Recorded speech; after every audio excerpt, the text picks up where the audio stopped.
मेरा नाम कुलदीप बौद्ध है और मैं बुंदेलखंड एरिया में काम करता हूँ। बुंदेलखंड दलित अधिकार मंच करके संगठन है। मैं जो मुद्दा रखना चाहता था वो मैनुअल स्कैवेंजिंग का मुद्दा है। पूरे बहुत सारे मुद्दे आए हैं जब हम गैर बराबरी और भेदभाव की बात करते हैं, क्योंकि इस मुद्दे को लेकर के मैं पिछले 3 साल से लगातार उत्तर प्रदेश में इस बात को रख रहे हैं।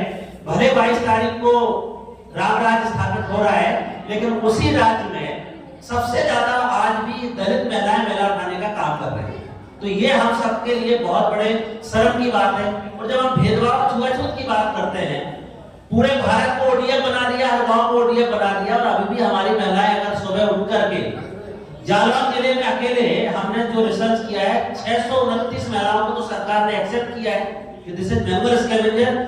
उससे भी ज्यादा तादाद में 1100 से ज्यादा महिलाओं के आवेदन अभी सरकार के पास पड़े हैं। होता यह है कि हम बड़ी बड़ी बातें करते हैं कि सरकार ने ये कर दिया वो कर दिया। आज भी अगर गटर में उतर के लोग सफाई कर रहे हैं, मर जा रहे हैं, उनकी कोई गिनती नहीं हो रही है।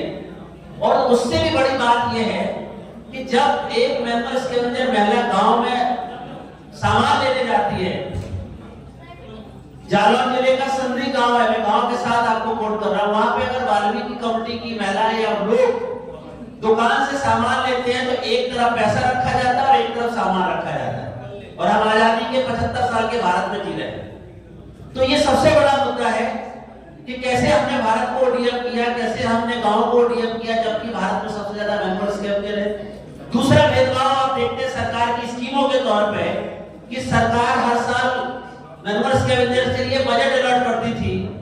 जो पिछले साल 110 करोड़ था, उसके दूसरे साल 100 करोड़ था, और इस साल के बजट में 2023-24 के बजट में 0 बजट किया गया है। और एक नमस्ते नाम की कोई स्कीम बनाई है, उससे भी उनका कोई कल्याण नहीं हो पा रहा है। तो बजट से भी हमें बाइकआउट कर रहे हैं, जो खासतौर से दलित कम्युनिटी के लिए SC/BSP का बजट आता है। दूसरी तरफ सोशल डिस्क्रिमिनेशन जो चीजें हो रही है वो हमारे लिए सबसे महत्वपूर्ण है। और मुझे लगता है कि पूरे भारत में जिस तरीके से हमने युवा जनमत करके एक गैर बराबरी और भेदभाव के खिलाफ जो एक मुहिम छेड़ी है, हमें इसमें हमेशा बात करते रहने की जरूरत है।